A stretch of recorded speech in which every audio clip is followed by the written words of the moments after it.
आत्मिक आरोग्यामध्ये आज आम्ही मुखाविषयी बोलणार आहोत आणि मुखाची आम्हाला माहिती आहे की दोन कामं आहेत. एक आहे जेवण करणं, तोंडामध्ये अन्न घेणं आणि दुसरं आहे बोलणं. तर शारीरिक काम हे आहे मुखाचं की जेवण तोंडामध्ये घेणं आणि दुसरं आत्मिक काम आहे ते बोलणं. बोलणं हे आत्मिक का आहे, कसं आहे, आज आपण त्याच्याविषयी बोलणार आहोत. म्हणून येशू सांगतो, मत्तयकृत शुभवर्तमानचा 15वा अध्यायाचं 11वं वचन आम्हाला सांगतं, जे तोंडात जातं ते माणसाला विटाळवीत नाही, परंतु जे तोंडातून बाहेर निघते तेच माणसाला विटाळविते.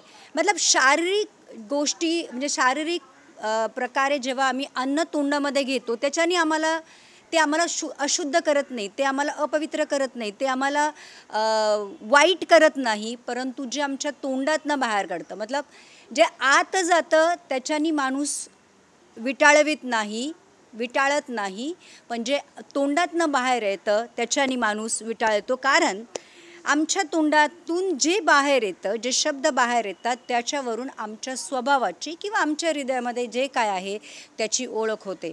तर प्रियांनो, परमेश्वराविषयी जर आम्ही विचार करू की परमेश्वर काय बोलतो, कारण परमेश्वराने आम्हाला त्याच्या स्वरूपामध्ये, त्याच्या समानतेमध्ये जर बनवलं आहे, तर परमेश्वराच्या मुखातून जे निघतं त्याला वचन बोलतात. हे परमेश्वराचं वचन आहे आणि वचनचा अर्थ होतं की जे बदलत नाही, जे कुठल्याही परिस्थितीमध्ये जे बोलतं ते काम करतं. आणि म्हणून परमेश्वराच्या तोंडातून निघणाऱ्या शब्दांना वचन बोललेलं आहे, कारण ते पवित्र आहे, कारण ते जे बोलतं तेच करतं आणि ते वचन आहे, त्याच्यामध्ये ताकद आहे, त्या वचनामध्ये सामर्थ्य आहे, कारण ते वचन परमेश्वराच्या तोंडातून निघतं. परमेश्वराच्या तोंडातून निघणाऱ्या शब्दांना वचन बोललं गेलेलं आहे. आणि म्हणून मत्तयकृत शुभवर्तमानचा 4 अध्यायाचं 4वं वचन आम्हाला हे सांगतं, परंतु त्याने उत्तर देऊन म्हटले, असे लिहिले आहे की मनुष्य केवळ भाकरीने वाचणार नाही, तर देवाच्या तोंडातून निघणाऱ्या प्रत्येक वचनाने वाचेल. परत आता इथे तेच आलेलं आहे की मुखाची 2 कामं आहेत. एक आहे शारीरिक काम, जे अन्न आतमध्ये घेतं, आणि दुसरं आहे आत्मिक काम, जे तोंडातनं शब्द बाहेर काढतं. तर परमेश्वराचं वचन इथं सांगतं की मनुष्य केवळ भाकरीने वाचणार नाही. तुम्ही भाकरी खाऊन तुमचं शारीरिक आरोग्य किंवा शारीरिक जीवन तुम्ही जगू शकता, पण त्याला पण एक लिमिट आहे. परंतु परमेश्वराचं वचन आज आम्हाला हे सांगतंय की जर आत्मिक रीतीने आमचा जीव, आमचा आत्मा जर आम्हाला वाचवायचं असेल, तर आत्म्याचं अन्न, जी आत्मिक भाकर आहे, जे वचन आहे, ते आम्हाला खाल्लं पाहिजे. आणि म्हणून वचन इथं सांगतं की मनुष्य केवळ भाकरीने नाही, परंतु प्रत्येक वचन जे परमेश्वराच्या तोंडातून बाहेर निघतं त्याने वाचेल.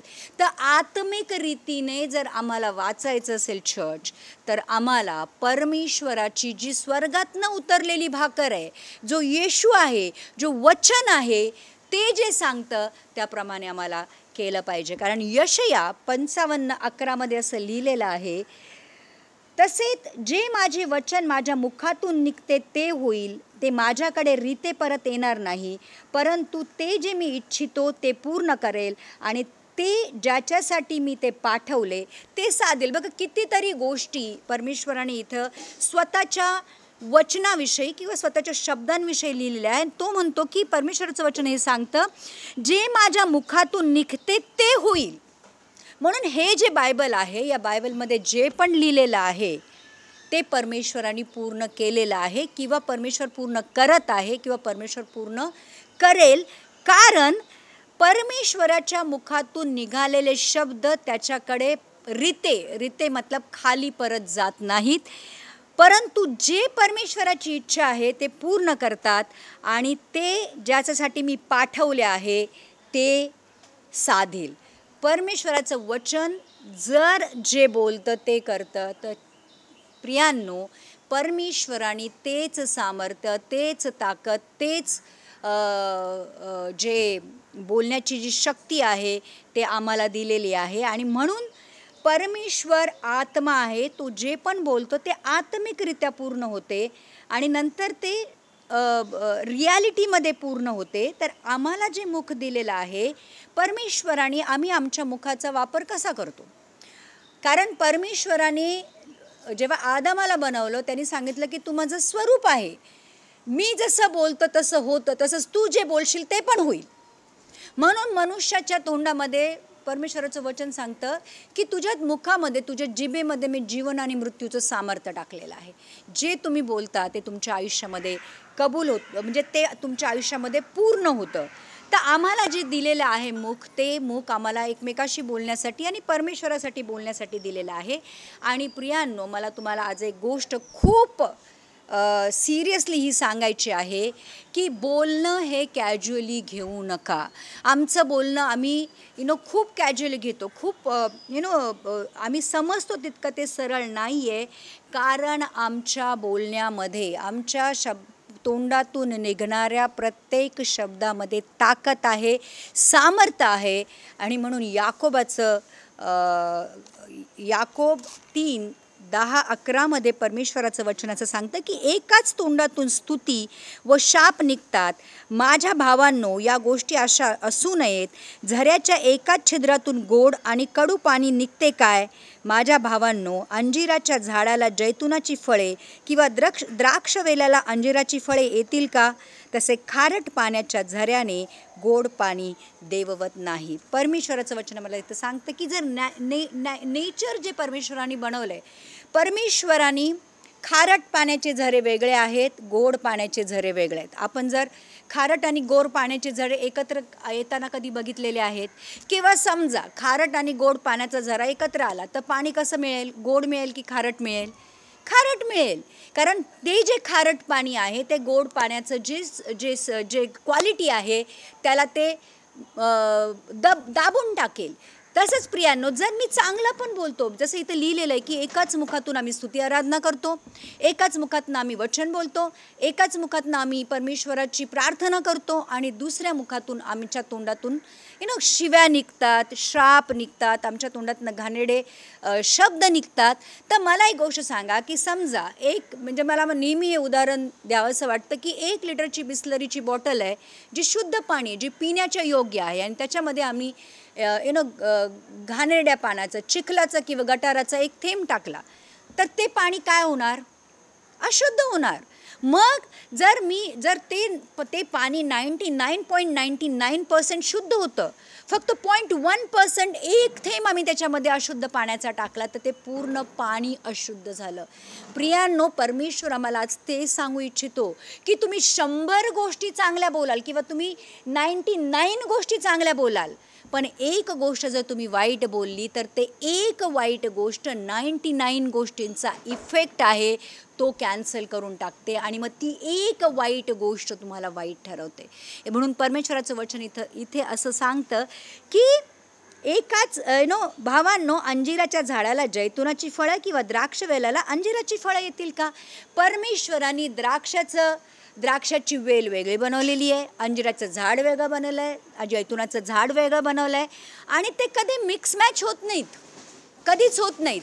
अंजिराच्या झाडाला अंजिराची फळं येतात, द्राक्षवेलाला द्राक्ष येतात, आणि जैतुनाच्या झाडाला जैतुनाची फळं येतात. तर नेचर जर परमेश्वराने दिलेले नियम पाळतो तो प्रियांनो, आमच्यासाठी पण तेच आहे. आणि म्हणून जे लोक शिव्या श्राप देतात ते आत्मिक दुर्गंधीने भरलेले असतात. काही काही लोक आमच्या जीवनामध्ये असे असतात की जसं तोंड उघडलं की तोंडातनं अपशब्द बाहेर पडतात, शिव्या श्राप बाहेर पडतात, आणि आपण त्या लोकांना एक लेबल करतो की अरे याचा स्वभाव घाणेरडा आहे, ह्याच्या बाजूला जाऊ नको, ह्याच्याशी बोलू नको, कारण हा बोलला ना की ह्याच्या तोंडातनं घाणेरडे शब्द बाहेर पडतात, ह्याच्यापासून दूर राहा.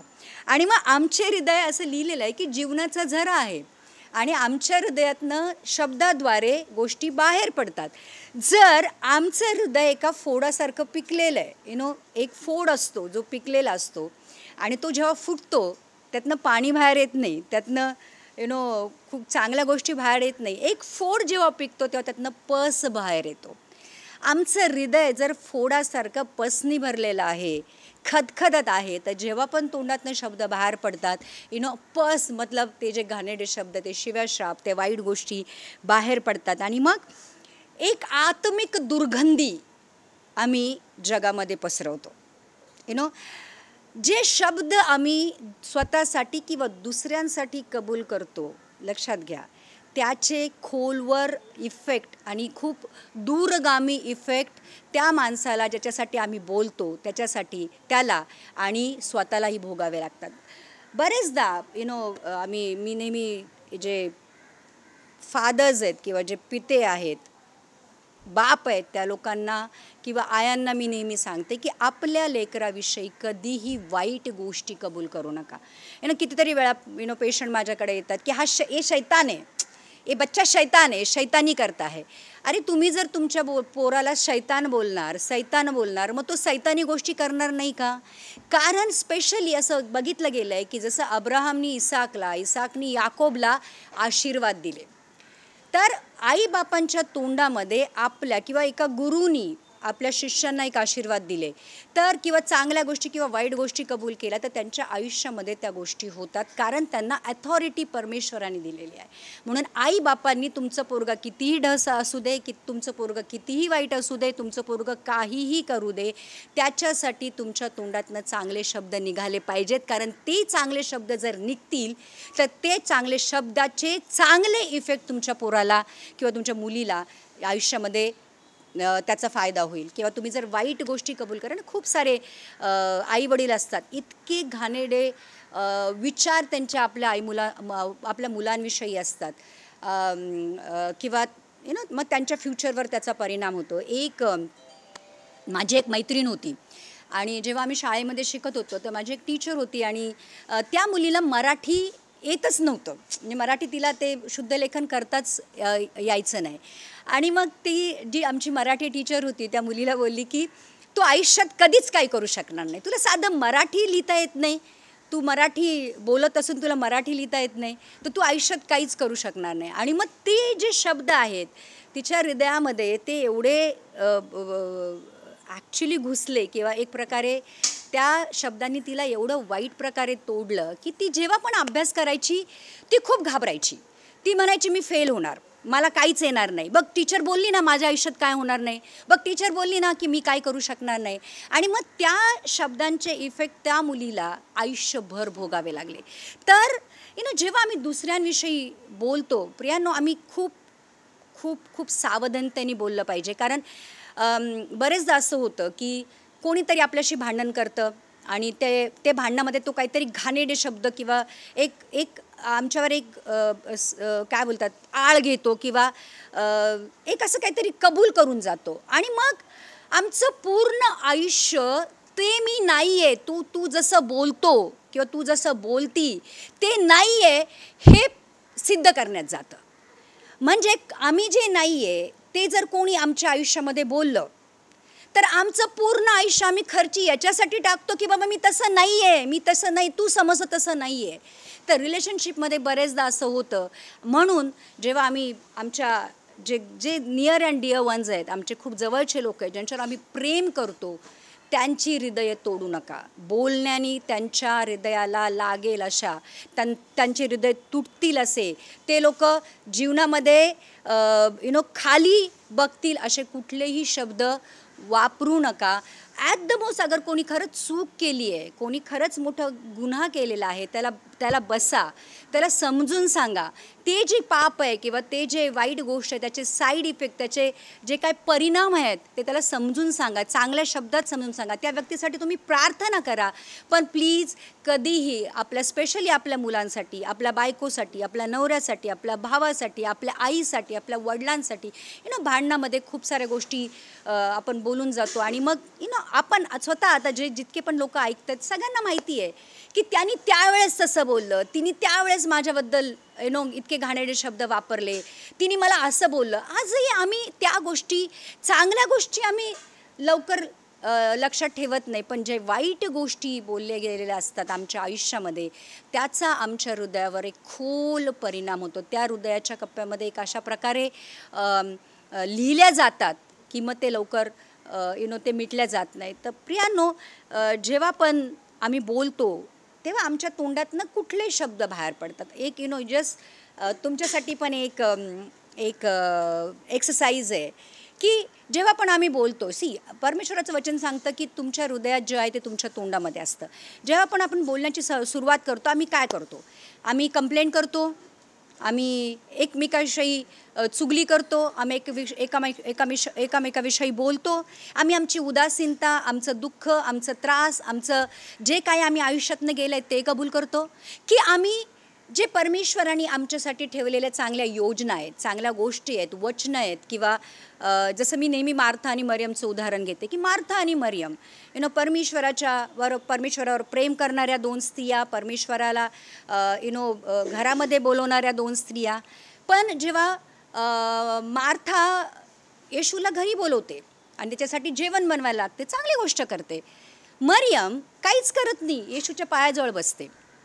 आणि मग मार्थाला खूप राग येतो की अरे मरियम शांतपणे येशूच्या पायाजवळ बसली आणि वचन ऐकती, आणि मी एकटीच जेवण बनवण्यासाठी तडफड करते आहे. आणि मग त्या वचनामध्ये ती पाय आपटत येते आणि येशूला म्हणते, तुला माझी काळजी नाही आहे? बघ मी एकटीच तिकडे जेवण बनवते आणि ही मरियम तुझ्या पायाजवळ बसून वचन ऐकते, तिला सांग. ती मार्था येशूला सांगते, तिला सांग आणि मला मदत करायला यायला सांग. पण येशू सांगतो की बघ मार्था, मार्था, तू खूप गोष्टींची काळजी करते, पण मरियमनी चांगला वाटा निवडलेला आहे. सो बोलण्यापेक्षा परमेश्वर सांगतो ऐका. मार्था खूप बडबड केली असेल, मार्थानी ती जी काही मीटिंग असेल, येशू ख्रिस्त मस्त तल्लीन होऊन वचन सांगत असेल, मस्त चांगला माहोल बनलेला असेल, सगळे कान देऊन येशूचं वचन ऐकत असेल. कारण वचनाकडनं वचन ऐकणं किती मोठी संधी असेल त्या लोकांसाठी, की येशू जो स्वतः वचन आहे त्याच्या तोंडातनं वचन ऐकणं म्हणजे किती मोठी गोष्ट असेल. आणि मरियम त्याच्या जवळ बसून मरियमला एक शब्द पण मिस करायचं नाही आहे. ती त्याच्या एकदम चरणाजवळ बसली की मी प्रत्येक वचन जे येशू बोलेल ते मी ग्रहण करेल, तो मी साठवून ठेवेल. आणि मग मार्था या गोष्टींच्या पर्याय, तिला या गोष्टींची काहीच कदर नाही आहे एका प्रकारे. तिला फक्त येशूला आलाय त्याला जेवण खायला घालायचं, ती पण चांगली गोष्ट आहे. पण प्रियांनो, बरेचदा आम्ही करतो गोष्टी पण त्याचा खूप मोठा दिखावा करतो. खूप सारे लोक आमच्या आयुष्यामध्ये मदत करतात, सगळं करतात, पण त्याचा एवढा बाऊ करतात, त्याचा एवढा दिखावा करतात, त्याचं एवढं एक्झॉल्टेशन होतं की जे केलंय त्याचं उपकारच राहत नाहीत. परमेश्वराचं वचन सांगतं तुझं उजवा हात काय करतो ते डाव्या हाताला माहीत नाही पडलं पाहिजे. जर आम्ही कुणासाठी चांगल्या गोष्टी करतो तर त्याचं एक्झॉल्टेशन नाही केलं पाहिजे. आणि मग आमच्या मुखाद्वारे आम्ही त्या गोष्टी परत बोलून त्याचं जे चांगलं गोष्ट आहे त्याला आम्ही बर्बाद करून टाकतो. तर प्रियांनो, जसं मार्थाविषयी की मार्था येते, बडबड करते आणि मग परमेश्वर तिला समजावतो की बघ जीवनामध्ये वाटे आहेत, ते निवडले पाहिजे. तू बडबड करून तुझा वाटा खराब करून टाकलास, पण मरियमनी चांगला वाटा निवडला, तो तिच्यापासून कधीही घेतला जाणार नाही. सो जे लोक वचन तल्लीनतेने ऐकतात, आत्म्याने ऐकतात, ते लोक शांत असतात. काही लोक खूप बडबडे असतात. आय एम नॉट सेईंग की ते वाईट बोलतात, पण खूप बडबड करतात. कधी परमेश्वराचं वचन शांतपणे, परमेश्वराने आम्हाला एक शांतीचा आत्मा दिलेला आहे. शांतीचा आत्मा असा असतो की जेव्हा जरूर असेल त्यावेळेस एक योग्य वचन आमच्या तोंडातनं बाहेर पाडण्यासाठी परमेश्वराने दिलेला आहे. येशू ख्रिस्ताच्याकडे जर आपण बघितलं तर येशू ख्रिस्त टाईमली बोलत होता. ज्याला जिथं जसं बोलायचं तसं तो बोलत होता. कुणाला रागवायचं आहे तो रागवत होता, कुणाला प्रेमाने बोलायचं आहे त्याला प्रेमाने बोलत होता, कुणाला निराशातून बाहेर काढायचं आहे तशी त्याची वचनं त्यांनी बोललेलं आहे. आमचं पण जे तोंड परमेश्वराने आम्हाला दिलेलं आहे ते टाईमली असलं पाहिजे. कुणाची काय जरूरत आहे, कधी कुणाला काय पाहिजे ते आत्म्याद्वारे आम्हाला समजलं पाहिजे आणि त्याच्याद्वारे आम्ही बोललं पाहिजे. कारण आमचं जे मुख असतं ना, परमेश्वराने ॲक्च्युली खूप चांगली गोष्ट करून ठेवलेली आहे की तुम्ही कसे आहे हे तुमच्या बोलण्यातनं कळतं. आणि ते खूप अमेझिंग गोष्ट आहे की स्कॅन करायची जरूर नाही आहे. तुम्ही स्वतःच प्रकट करता, तुम्ही स्वतःच दाखवता की तुम्ही कुठे आहेत. आणि म्हणून नीतिवचन 10व्या अध्यायाचं 11वं वचन हे सांगतं, न्यायीचे मुख जीवनाचा झरा आहे, परंतु बलात्कार दुष्टांचे मुख झाक येतो. किती कठोर शब्दात परमेश्वर सांगतो की जे लोक न्यायी आहेत त्यांच्या तोंडातनं जेव्हा किती लोकांना तुम्ही बोललेलं आवडतं. एक सिम्पल क्वेश्चन, जेव्हा तुम्ही बोलता किती लोकांना असं वाटतं की अरे ऐकत राहावं, चांगलं वाटतंय. किंवा किती लोकांना असं वाटतं की अरे कधी हा तोंड बंद करतोय असं झालंय. दिस इज अ डिफरन्स. परमेश्वराचं जर जर तुमच्या तोंडामध्ये परमेश्वराची वाणी आहे तुम्ही जर बोलत असाल तर लोक ऐकत राहतात. त्याचा अर्थ असा आहे की तुमच्या तोंडातून जीवनाचा झरा वाहतो. आणि लिहिलं आहे की बलात्कार दुष्टाचे मुख झाकतो. आणि काही काही लोक असे असतात की इतकं घाण बोलतात की आपल्याला असं वाटतं कधी कधी आपण म्हणतो ना मला कान बंद करावेसे वाटतात. असं वाटतं की मी कान बंद करू का, किंवा माझे कान बंद झाले तर बरं असेल. तर प्रियांनो, आम्ही कुठले कॅटेगरीचे लोक आहोत की लोकांना वाटतं की आम्ही ऐकत राहावं, आमचं बोलणं ऐकत राहावं, की लोकांना असं वाटतं की आमच्यापासून दूर जावं आणि आमच्याशी बोलूच नाही कारण आमची वाणी इतकी कठोर किंवा इतकी घाणेरडी आहे. तर आमच्या जीवनाची ओळख आमच्या बोलण्याद्वारे होते. आणि म्हणून स्तोत्रसंहिता 10वा अध्यायाचा 17वं वचन हे सांगतं. स्तोत्रसंहिता आणि नीतिवचन जर तुम्ही वाचलं तर मुखाविषयी, जिभेविषयी परमेश्वराने एवढ्या गोष्टी सांगून ठेवलेल्या आहेत. आणि आम्ही बरेचदा असं करतो की आमची वचनं बायबलमध्येच असतात, आम्ही ती कधी बाहेर काढतच नाही. वचनं ही परमेश्वराने हृदयामध्ये ठेवायला दिलेली आहेत. म्हणून मला नेहमी ते दाऊद राजाचं वचन चांगलं वाटतं की मी तुझी वचनं माझ्या हृदयामध्ये लपवून ठेवलेली आहेत कारण मी तुझ्या विरुद्ध पाप करू नये. तर प्रियांनो, वचनं आम्हाला हृदयामध्ये ठेवण्यासाठी दिली. आणि म्हणून स्तोत्रसंहिता 10वा अध्यायाचं 7वं वचन आम्हाला सांगतं, शाप व कपट व जुलूम यांनी त्याचे तोंड भरले आहे, उपद्रव अन्याय त्यांच्या जिभेखाली आहेत. कितीतरी लोक आमच्या आयुष्यामध्ये आपले स्वतःचे घरामध्ये लोक आहेत ज्यांच्या तोंडातनं नेहमी शाप, कपट, जुलूम, उपद्रव, अन्याय या गोष्टी बाहेर निघतात. आणि धर्मीच्या तोंडातून काय निघतं तर परमेश्वराचं वचन असं सांगतं की परमेश्वराचं वचन हे पण सांगतं की तुमच्या तोंडाची तुम्ही वाफ जी दवडली आहे त्याची फळं तुम्हाला भोगावी लागणार आहे. आणि मग स्तोत्रसंहिता 30वं वचन हे सांगतं, न्यायींचे मुख ज्ञान सांगते आणि त्यांची जीभ न्याय बोलते. त्याच्या देवाचे नियमशास्त्र त्याच्या हृदयात असते, त्याची पावले घसरणार नाहीत. न्यायीचे मुख ज्ञान सांगते, त्याची जीभ न्याय बोलते, त्याच्या देवाचे नियमशास्त्र त्याच्या हृदयात असते, त्याची पावले घसरणार नाहीत. जे आम्ही बोलतो ते आम्हाला डुबवतं किंवा तारतं. लक्षात घ्या प्रियांनो. एकच संकट जेव्हा 2 लोकांवर येतं, जसं मी नेहमी कोरोनाचं उदाहरण घेते की कोरोनामध्ये खूप सारे लोक घाबरून मेले. ज्या लोकांची इच्छाशक्ती दांडगी होती, चांगली होती, ते लोक तररे. मग मी सांगितलं की लास्ट टाईम माझे एक डॉक्टर होते आणि कोरोना चे ते खूप सारे लोकांना ट्रीटमेंट देत होते. म्हणजे ते कोरोनाचे डॉक्टर होते बेसिकली. आणि मग खूप सारे पेशंट बघून त्यांना पण कोरोना झाला आणि तो खूप सिव्हिअर कोरोना होता. त्यांचे दोन्ही जे फुफ्फुसं होती ती खराब झाली. त्यांना व्हेंटिलेटरवर टाकण्यात आलं. लिटरली अशी कंडिशन होती की ते मरणार होते. पण त्यांनी त्या ICUमध्ये आयसोलेट असताना, व्हेंटिलेटरवर असताना हे कबूल केलं की देवा मला मारू नको, माझ्याद्वारे खूप सारे लोकांचे प्राण मला वाचवायचे आहेत, मला त्याच्यासाठी तरी तू जिवंत ठेव, तू मारू नको कारण मी मरेल तर खूप साऱ्या लोकांचे जीव धोक्यात येतील. बिकॉज ते खूप वेल नोन, खूप चांगले डॉक्टर होते. आणि ती जी इच्छाशक्ती होती त्या इच्छाशक्तीने त्यांना त्या व्हेंटिलेटरमधनं, त्या ICUमधनं बाहेर काढलं. आणि आजही ते डॉक्टर खूप चांगल्या प्रकारे पेशंटची सेवा करत आहे. तर प्रियांनो, हे जे आम्ही कबूल करतो, अगर त्या ICUमध्ये त्यांच्या आजूबाजू ते सांगत होते त्या दिवशी की माझ्या आजूबाजूचे प्रत्येक पेशंट मरत होता. त्या ICUमध्ये जितके पण पेशंट आले, ऑलमोस्ट 90% पेशंट यायचे, 2-4 दिवस राहायचे आणि त्यांची डेड बॉडी बाहेर जायची. आणि जेव्हा तुम्ही दुसऱ्यांना त्याच आजाराने मरताना बघतात तेव्हा तुमची इच्छाशक्ती तुम्हाला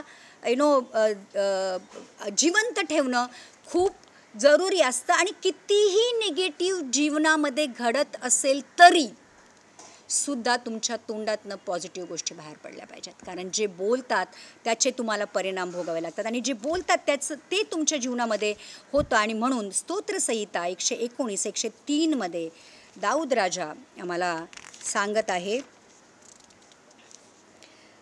तुझी वचने माझ्या रुचीस कितीतरी गोड आहेत, माझ्या तोंडाला ती मधापेक्षा गोड आहेत. म्हणून जेव्हा वचन आम्ही कबूल करतो ना, वचनामध्ये ताकद आहे. आणि मी नेहमी असं बघितलेलं आहे की कुठल्याही कठीण परिस्थितीमध्ये जेव्हा वचन जसं माझे वचनं 2-3 माझ्या खूप आवडीची वचनं आहेत की परमेश्वराची माझ्यासाठी योजना, माझ्या भल्याची आहे, नुकसानाची नाही आहे, मला एक चांगलं भविष्य आणि आशा देणारी आहे. जेव्हा पण मी हे वचन कबूल केलं, माझ्या कितीही वाईट परिस्थितीमध्ये ते वचन माझ्यासाठी सत्य झालं. कारण ते वचनामध्ये लिहिलं आहे की परमेश्वराची योजना माझ्यासाठी चांगली आहे. म्हणजे किती दुःख असू दे, कष्ट असू दे, त्रास असू दे, काहीही नुकसान जरी झालेलं असू दे किंवा मृत्यू जरी समोर असू दे, त्याच्यातही मी जेव्हा कबूल केलं की परमेश्वरा तुझी योजना माझ्यासाठी चांगली आहे, यातनं पण तू काहीतरी चांगलं करणार. कारण तुझं वचन हे पण सांगतं की प्रत्येक गोष्ट तुमच्या भलाईसाठी उत्पन्न करेल परमेश्वर, जर तुम्ही परमेश्वरावर प्रेम करता आणि त्याच्या इच्छेनुसार बोलवलेले असता. तर जेव्हा आम्ही हे कबूल करतो प्रियांनो, लक्षात घ्या, आमच्या मुखातून निघालेले शब्द आमच्या हृदयाची ओळख आहे. आमच्या मुखातून निघालेले शब्द आमच्या स्वभावाची ओळख आहे. आमच्या मुखातून निघालेले शब्द आमच्या विश्वासाची ओळख आहे. आमच्या मुखातून निघालेले शब्द आमच्या परमेश्वराची ओळख आहे. आणि आमच्या मुखातून निघालेले शब्द आमचे डेस्टिनीची ओळख आहे. आमच्या तोंडाने आम्ही कबूल करतो की आम्ही कुठे जाणार आहे, आम्ही स्वर्गात जाणार आहे की आम्ही नरकात जाणार आहे. जे आमच्या मुखातून बाहेर येते त्याचे परिणाम आम्हाला भोगावे लागतात. ही एक खूप चेतावणीची गोष्ट आहे. मला वाटतं ही गोष्ट आपण समजली पाहिजे की बोलायला पैसे पडत नाहीत. मला असं वाटतं की जर मीटर लावलं असतं तोंडावर तर कदाचित लोकांनी जर जेवढे बोलेल त्याचे पैसे तुम्हाला जर at the end of the day भरावे लागले असते तर लोक खूप काळजीपूर्वक, विचारपूर्वक लोकांनी बोललं असतं. पण तोंड परमेश्वरांनी आणि त्याला काही ताळाबिळा नाही आहे. जे येईल तोंडामध्ये ते आम्ही बग करत राहतो.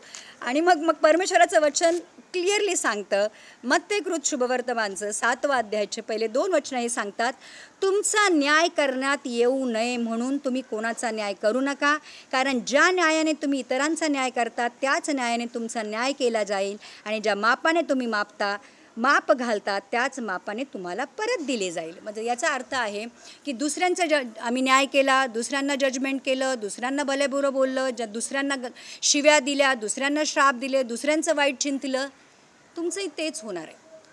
कारण ज्या मापाने तुम्ही दुसऱ्याला देता त्याच मापाने आम्हाला मिळणार आहे. तर प्रियांनो, आपल्या तोंडातून निघालेले शब्दाचे आत्मिक परिणाम आम्हाला भोगावे लागतात.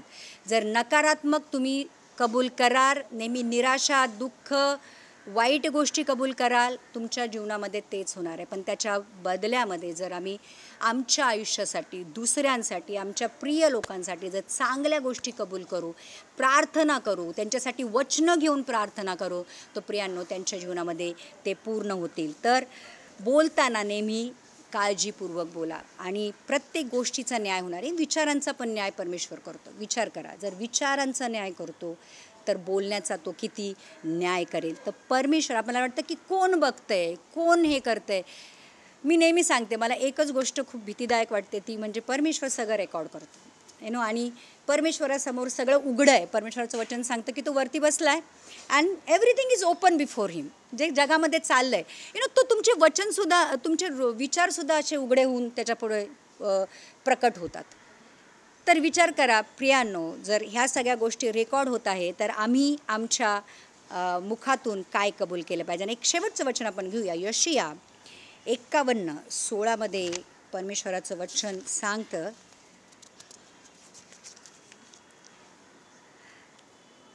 आणि मी आपली वचने तुझ्या मुखात घातली आहेत आणि आपल्या हाताच्या छायेमध्ये मी तुला झाकले आहे, अशासाठी की मी आकाशे रोपावी आणि पृथ्वीचे पाये घालावे आणि तू माझी प्रजा आहेस असे सियोनला म्हणावे. तर परमेश्वरांनी त्याची वचनं आमच्या हृदयामध्ये घातलेली आहेत. वचनं ही जीवित आहेत, जिवंत आहेत, सामर्थ्यशाली आहेत.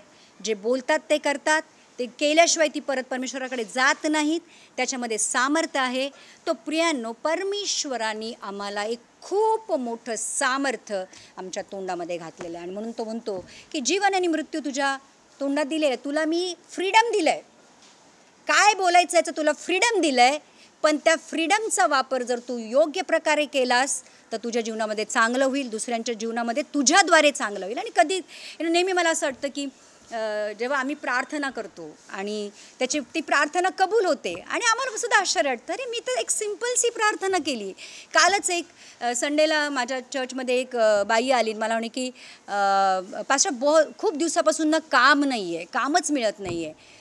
तर संडेला मी प्रार्थना केली तिला की परमेश्वरात तिला काम सांगून येईल, म्हणजे समोरून फोन येईल आणि तिला काम मिळेल. ती सोमवारी माझ्या क्लिनिकमध्ये आली आणि मला बोलली की पास्टर खरोखर तुम्ही जे बोललात ते झालं. मला रविवारी रात्रीच फोन आला आणि मला काम पण मिळालं आणि आजपासून मी कामाला जात आहे. तर प्रियांनो, जेव्हा आम्ही दुसऱ्यांसाठी चांगलं कबूल करतो, जेव्हा आम्ही कोणी आजारी आहे, आम्ही प्रार्थना करतो की प्रभू तुझं वचन हे सांगतं की तुझं कोडे खाल्ल्याने, जखमी झाल्याने तुझे आमचे आजार बरे होतात. मी हे कबूल करतो त्या माणसासाठी ते वचन त्यांच्या जीवनामध्ये होतं. तर प्रियांनो, फ्रीडम आहे, पण फ्रीडमचा उपयोग आम्ही कसा करतो हे बघणारा परमेश्वर आहे. ज्यांनी फ्रीडम दिलं आहे तो न्याय पण करतो. तर आज आमच्या तोंडाचा उपयोग आम्ही कशासाठी करतो? जर दूषित अन्न खाल्ल्याने जर शरीर आजारी पडतं, तर दूषित बोलल्याने आत्मिक आरोग्य किती खतऱ्यामध्ये आहे हे आपण जाणू शकता. हे वचन आपल्या जीवनामध्ये कार्य करावं. येशू धन्यवाद आजच्या वचनासाठी प्रभू. जे मुख तू आम्हाला दिलेलं आहे परमेश्वरा, त्याचा वापर चांगल्या प्रकारे करण्यासाठी, वचन, स्तुती, आराधना, दुसऱ्यांसाठी चांगले बोलण्यासाठी प्रभू, जे दुसऱ्यांसाठी चांगलं कबूल करण्यासाठी व्हावा म्हणून प्रभू आम्ही प्रार्थना करतो. प्रभू माझ्या तोंडाला कुलूप लाव, जिथे जरूर आहे तिथेच मी बोलावं, योग्य बोलावं, समर्पक बोलावं, चांगलं बोलावं म्हणून पवित्र आत्मा तू माझी मदत आणि सहायता कर. माझं जीवन मी तुझ्या हातामध्ये सोपून देतो. येशूच्या नावात मागतो म्हणून तू ऐक. आमेन, आमेन.